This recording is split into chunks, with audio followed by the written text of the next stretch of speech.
What's up, everybody? Welcome back to another video on the YouTubes. This one is going to be about Elden Ring DLC. So here we are. I do apologize for any issues in advance, as I've had issues throughout my playthrough. We all know about the frame rate. We'll be talking about that probably somewhere in here. But we all know about the frame rate, but on top of that, my PC itself has issues, so that is a factor to consider in this, but I didn't want to let it stop me from making something for this. So here we go. So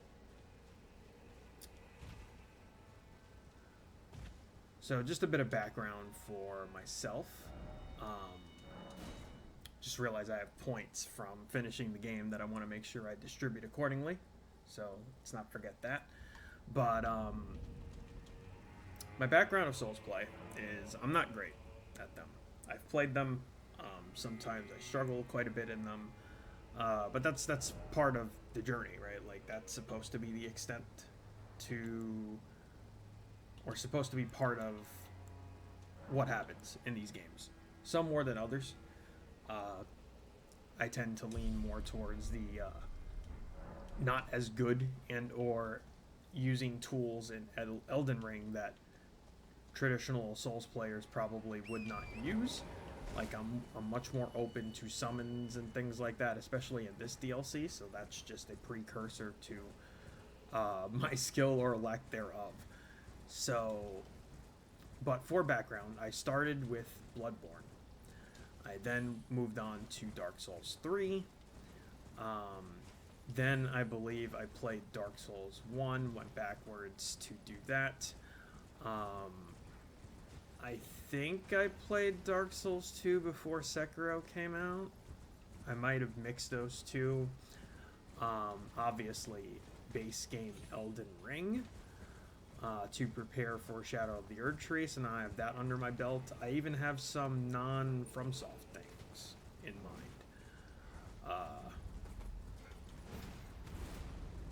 Some non-FromSoft games that we have played. We played Code Vein, we played Neo 1, although I did not finish it, played Neo 2, and Remnant 2, and other games that have Souls-like traits as well. So, while I might not be particularly good at any of these, especially Sekiro, you can see that on a video that I think is on this channel. I'm not great at it, especially since I can't parry for crap, so I think that's all the background you need on me for the sake of this video and, like, giving opinions on this and whatnot. So, with all that said, and I get knocked off my horse, because of course I do,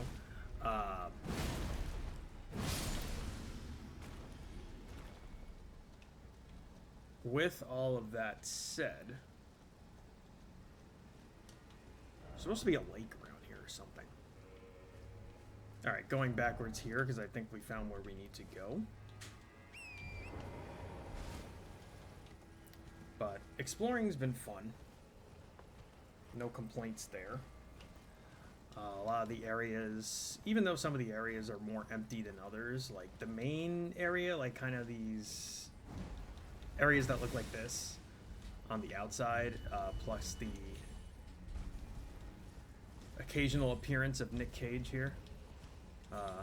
Can't take credit for that, thank you, Joshua. But yeah, like,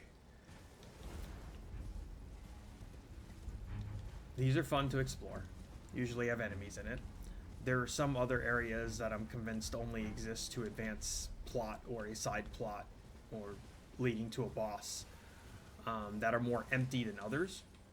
There is a Bloodborne type area, which is scary because it has an enemy that is similar to the little, like, brain squid things that they grab you and they do whichever status effect that I can't remember the name of, and they basically kill you, which is not great, but they do what they do. And there's a big ass bear that is crushing my face, so, you know, that's fun. But yeah, it's fun exploring these areas. We're fat rolling because I have to remember how to use something that I specifically put together for the last boss. We're going to get to that. I will try to also remember spoilers at that point. Although the game's been out like 2.5 weeks, so if you have not done the final boss at this point, be warned that I will be talking about it. I won't show any footage for it, but I will be talking about it. So, oh my god. Fucking Mr. Roaring Bear over here. See, this is cool too, because rune bears have always been like one of the tougher enemies. And now evidently there are 2 bear bosses. So, you know, on theme with the video, I figure I'd go ahead and do them here. I thought about doing it in my playthrough, but I was like, you know what, I'm gonna save this.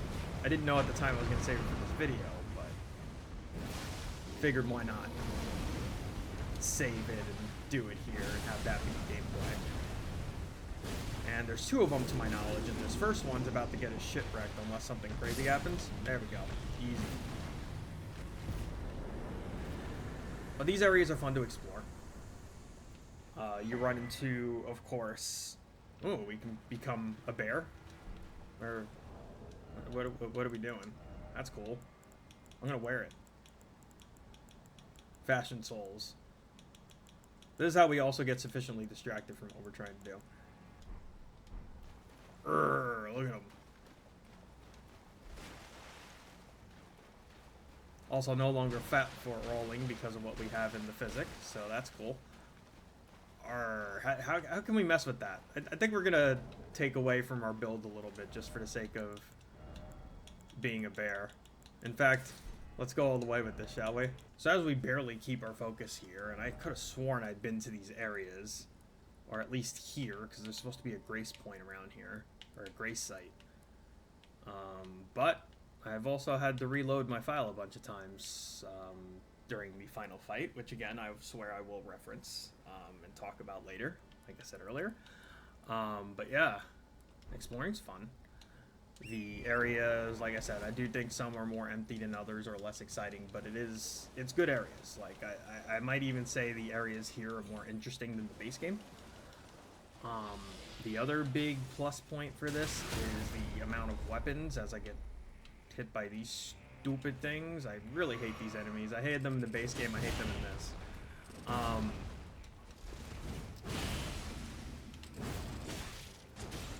You know, we're just barely getting by as we club these guys along because we're going with a strength build. Why not? You know, bunga bunga our ways through everything. That's kind of how we play these games. Brush things in the face, see what happens. But, and that's on me. That's me being bad.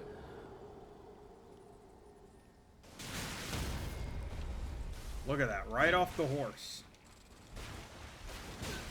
Right off the horse. I had a decent amount of stuff there, so I don't really want to lose it. Torrent gets super fucked here. It's crazy. Anyway. Where was I? So, there's a lot of cool weapons in this. I might say this is even, like, more so than the base game as well.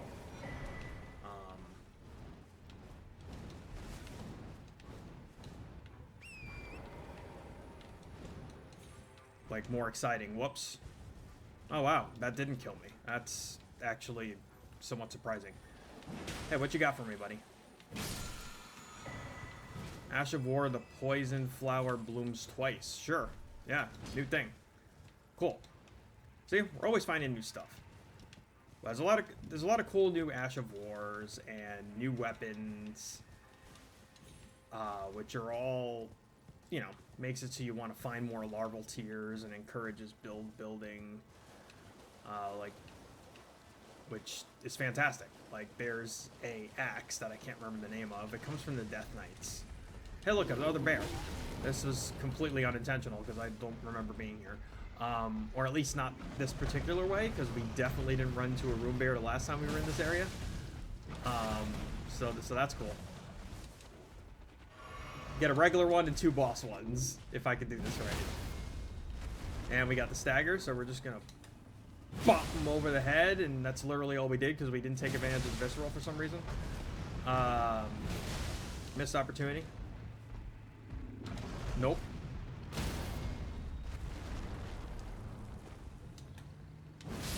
Again, we missed it, but whatever, we killed it. You know, one way or the other.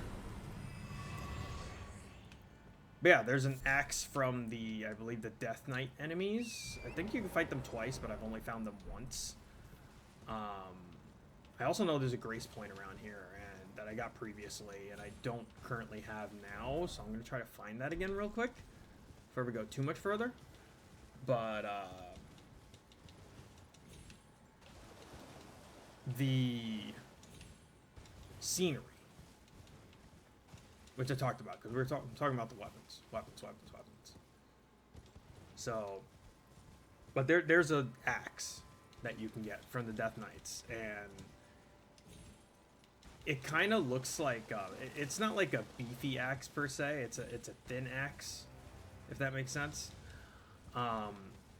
Looks more like a halberd. So it's got a long handle, I guess you could say, but also it's Ash of War. It lets you blink. I think that's part of the name of the Ash of War. I don't know the name of it by heart, so forgive me on that. But I think it like lets you teleport towards the enemy, and I think there's like an AoE effect as well. Like it looks fun as hell to use.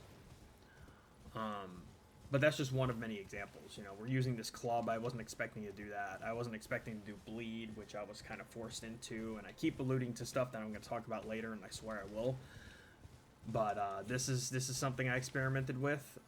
There's the meteoric sword, which is amazing because you have an Ash of War that you can use as a gap closer towards enemies. I think of it like Stinger or Stinger 2 in Devil May Cry. But it also has an actor effect. If you tap the button again, you get a slight AoE and like electricity attack, which is super neat. So it's a weapon that I used for a long time before I swapped things up and started trying other stuff. Also got the Fire Knight's Great Sword, the Anvil Hammer. You can do some Thor type shit in this. It's pretty awesome. There's a lot of great weapons, and I'm forgetting, I'm just kind of naming ones off the top of my head, but there are a lot of great weapons to experiment with in this, and I really like that. I think there might be more exciting weapons in this than in the base game. Not to say that the base game doesn't have awesome shit, but this has some really great options, and a lot of them are new. Like, I encourage you to play and make new builds.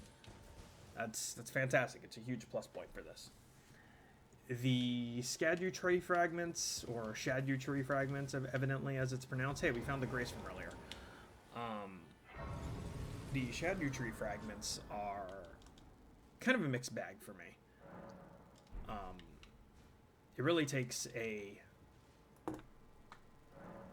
interesting world for me to care about open world. That was kind of my worry when I first got into Elden Ring, that it might not be something I'm that thrilled about, because open world generally isn't my thing.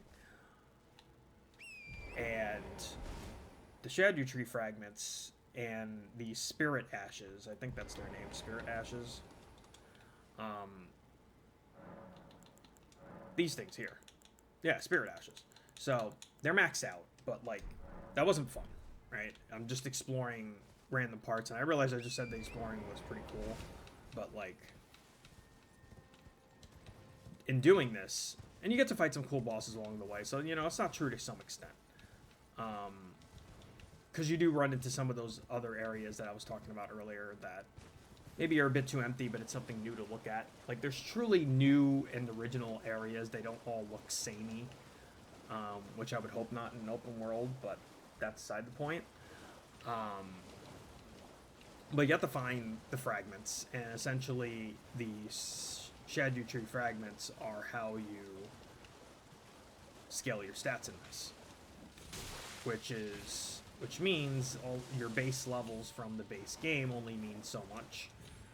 They help with your main stats, but not with the damage you do or the damage you take. And then the ashes help, I believe, with your summons in the same way.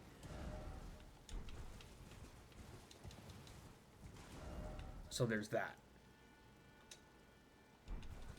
But finding these things, like, it's fine. It's a tool that exists. It's how the DLC specifically works and how you get yourself...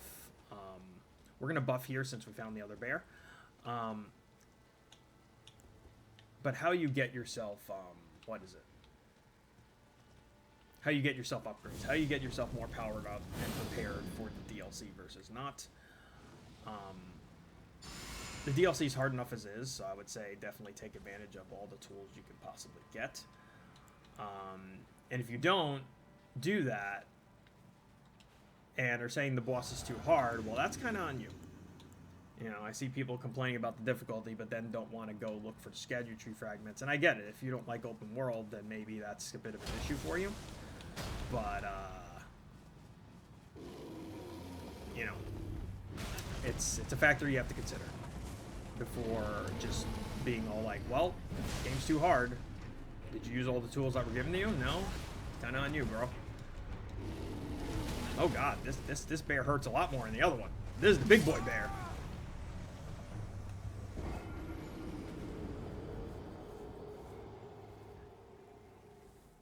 And, of course, they start you well away from where he is. Is there a closer point? Is there, like, a closer,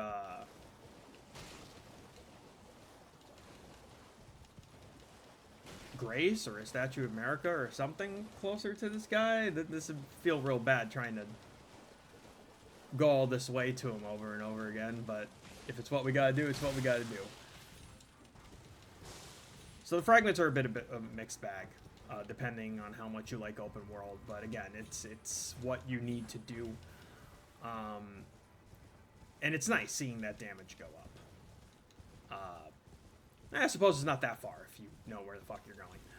I didn't buff, and I triggered him already. That was a misplay on my part. Yep, this is a choice I made. Oh my god, he went for a big hug, but nope. I understand, you know, some people think we're past COVID, but, you know, 6 feet and all that.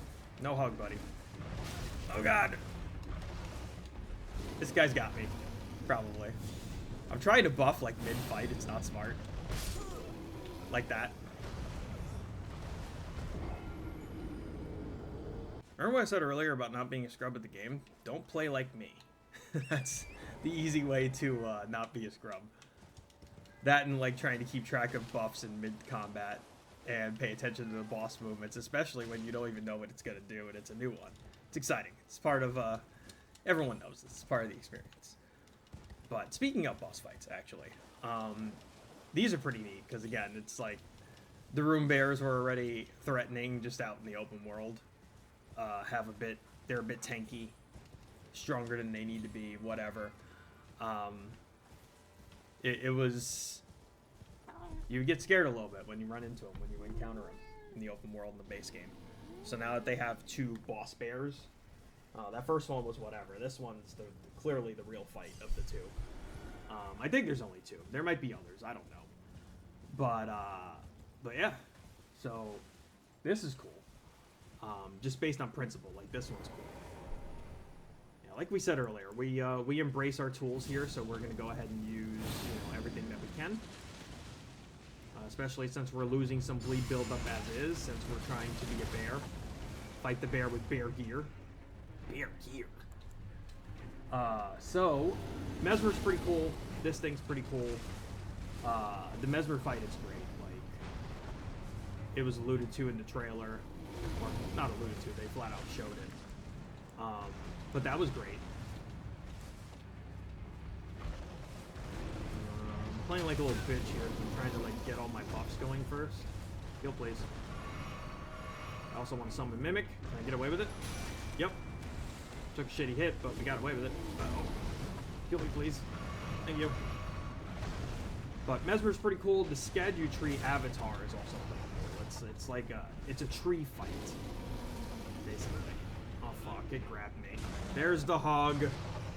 There's the hog. Does it kill me? Surprisingly not. I'm actually kind of shocked with how little damage that did. I say that when it did like half my HP, but still.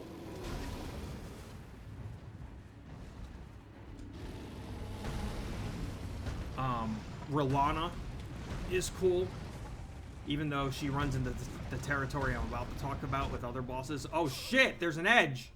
So what was I saying before I yeeted myself off a cliff? We're talking about Rolana. So with Rolana, I will say the boss fight is cool.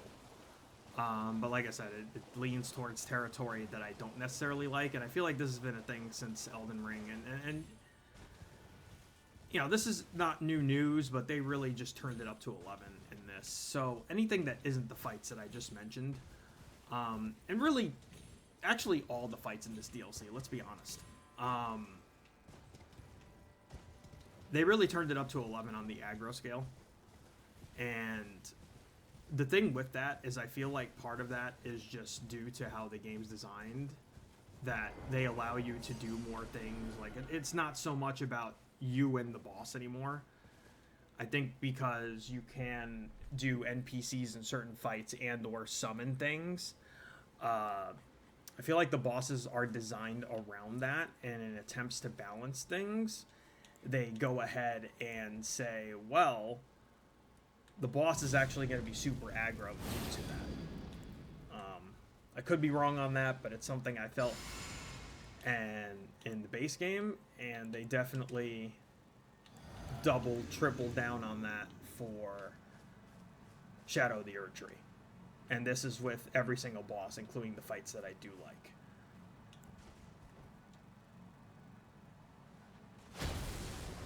Trying to be a little smarter about this time. So that's my thing. And then, of course, there is, and here's your warning in advance, we are going to talk about the final boss. Again, I'm not going to show it, but this is your warning in case you have not gotten there yet. The game's been out a couple weeks, which is enough for most people, but, you know, people have adult lives, so they might have not gotten there yet. So this is your fair warning. Spoiler alert, spoiler alert, spoiler alert. Okay, so, Radahn has come back for the final fight. And, ooh, we like those blood procs. Look at that fucking damage. And we only were forced to do this because of who I'm talking about, actually. Get fucked. This thing's done. This thing went from somewhat hard to a trivial fight in no time. And we get a roar from him. I'm not sure what the roar does, but we got it. So, Radahn. Radahn is... It's not fun. Because not only do you have the additional challenge, and I'm all for that. And even though it got frustrating at times, I was fine with it. And some of it I co-opted with a friend of mine, who I referenced earlier, Joshua. We've been playing some of this stuff like co-op where we can. We're kind of like doing our own separate thing now, but we're eventually going to play again. Seamless co-op, which I do know Miyazaki has at least knows of and is maybe considering for future games, which would be about time and a perfect segue into my next point, but we're not going to get there quite yet. Radahn is too much. If the DLC turned things up to 11 with the aggro, this guy doubled or tripled whatever 11 is. No one asked for this. Radahn, in my opinion, is not just challenging, but also just not fun. And there's a variety of reasons. It's not just the difficulty itself, so I don't want to hear the fucking get good and all that shit. Because I already acknowledged earlier that I'm not, right? So, but the thing with Radahn is you have the frame rate issues, which haven't gone away since the base game. So you're dealing with that. Me specifically, and I know this is a me problem, but I specifically have PC issues that make those frame rate issues probably even worse than they actually are. So that's kind of added difficulty. But again, not part of my point. But going back to my point is the simple fact that specifically in Phase 2, because honestly, if it was just Phase 1, it's intimidating enough. and remotely challenging. Although at that point you could debate other bosses are harder. So honestly, phase 1 is whatever. But phase 2 is just the difficulty spike with phase 2 versus literally anything else in this DLC. And I haven't fought every boss, so maybe this is not correct. But it's just the huge difficulty spike. It's like borderline unfair. Or, let me not even say borderline unfair. It's just unfair. Which goes into my next point, which hasn't quite left my mouth yet, which is... It does... Radahn does all sorts of... teams up with Miquella. And does... all sorts of light attacks. So... a lot of the moveset's the same, but then it starts doing flashier teleports and other moves that it gets. It gets a freaking devastation attack at like 30%. It's what I call them. It's like what every boss seems to have this attack that they'll use exclusively when they're like 30% or lower or so. And every boss either has an additional health bar or a phase change about halfway. This is nothing new. But yeah, so... when it uses these light attacks, along with its normal moveset, it becomes a problem. Because when it does this, every single attack it does is now...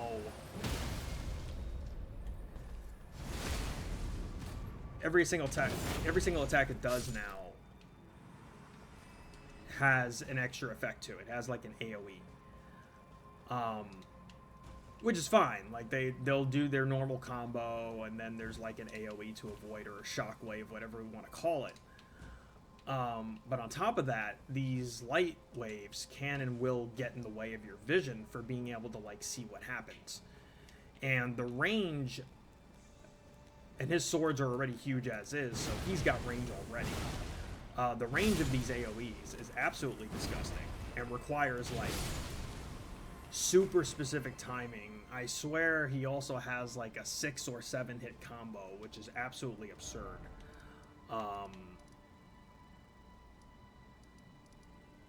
So like there's a lot to keep in mind with all that. It's a big deal. And if you care about advancing the storyline in any way, or doing the side quests or whatever, you can summon 2 different NPCs, which is cool. However, in doing that, it's like you're penalized for actually doing side quests, because summoning them effectively makes the fight harder. Which means already hard boss gets even more health. I don't think the Spirit Ash adds to that, so if you want to use that, you're fine. But using the NPCs does increase the health pool of an already hard boss, like easily the hardest one in the game. So it's not a good time. I don't know why I healed there. I didn't actually need to. So it's not great. It leads to a lot of very cheap and frustrating deaths, and some of them tend to be for the wrong reasons. So I wish the DLC didn't end the way it does, because if it didn't... Oh, that's the other thing. In my personal opinion, what you do it all for, the ending you get, is totally not worth it. But that's further spoiler territory that I will not get into, but that's just my personal opinion of it. So all of that said, I think what we need, and I'm sure I'm not alone in saying this, it's been a long time since Demon Souls.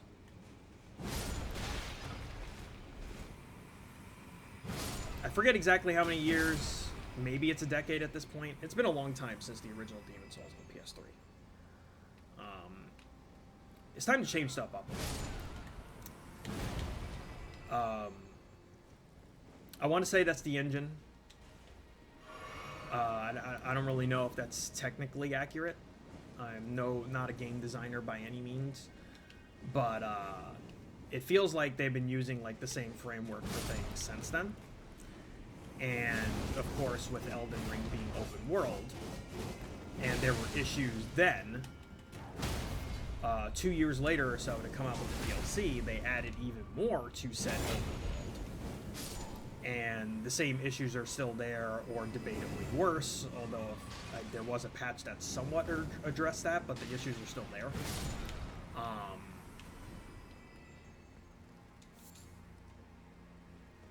It's time to evolve.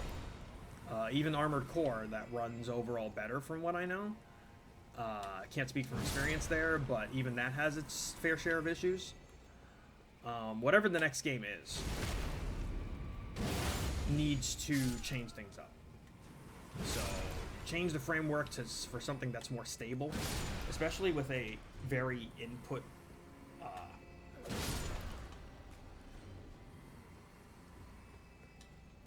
sensitive game like this. Every step, every frame, every hitbox matters. So having a stable game is pretty damn important.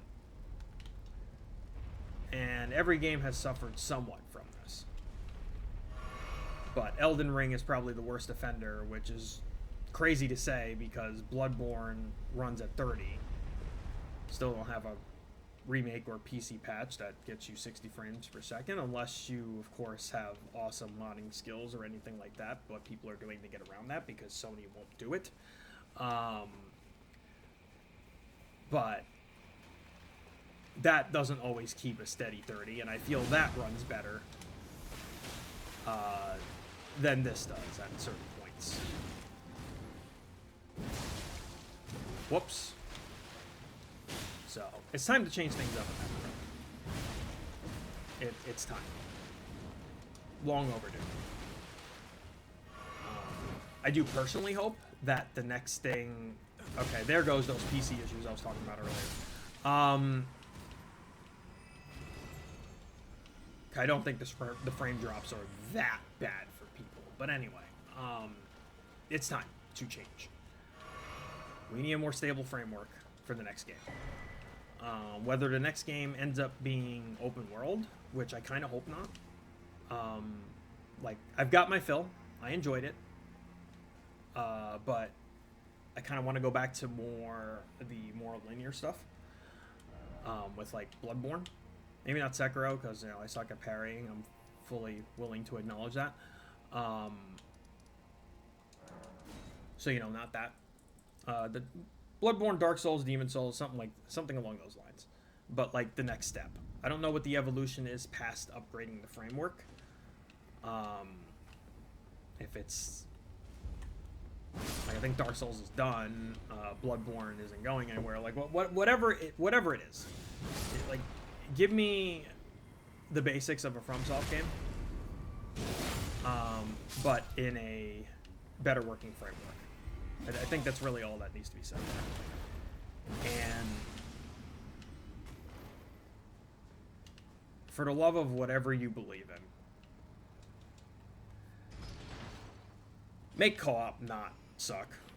Like, I don't want to worry about being in select areas and putting down signs or using the frickin' multiplayer exclusive items and then hoping it works, but then your friend gets kicked out after a boss, or if one of you loses, specifically the host, then you have to set it all up again. Like, there's no reason for this shit. Make co-op work.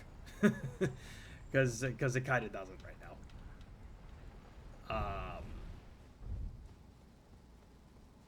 So yeah, I think that basically wraps up mostly what I want to say about the game.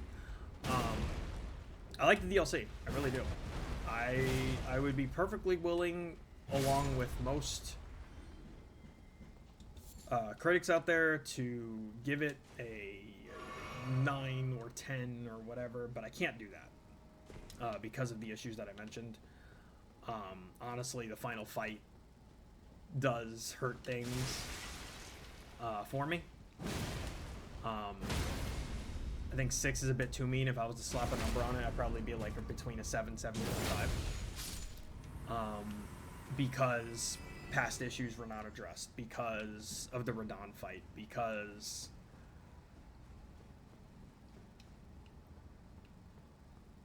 that's pretty much the extent of it, actually. Because everything else is fucking great.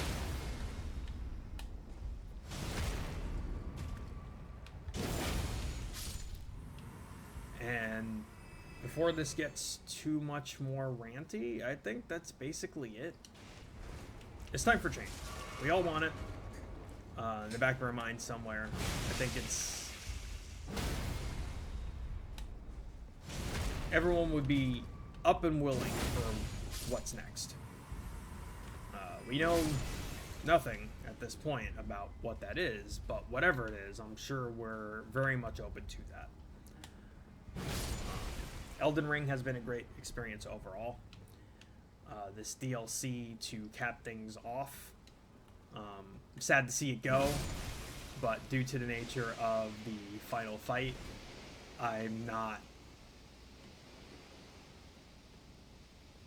I'm also relieved to go from it, in a sense. That's like a bad feeling. Like, I don't like that I have to say that, but it's how I feel.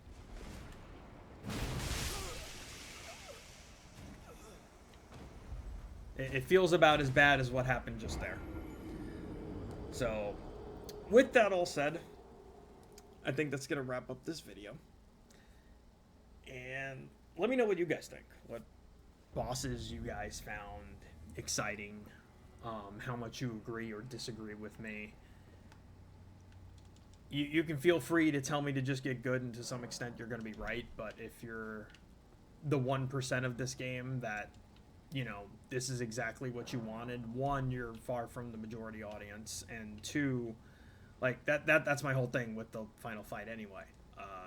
It's not for the majority of people. Like, the average person is going to struggle quite a bit.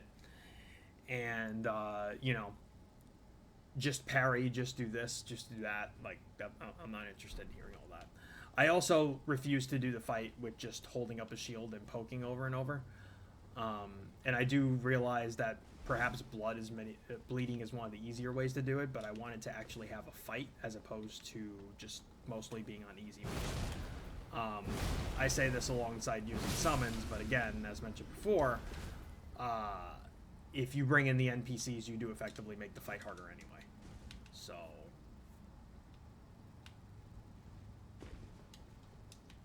but that's that. I'm looking forward to whatever the next thing is. Souls-likes tend to be a big thing for me, and also on when I stream as well.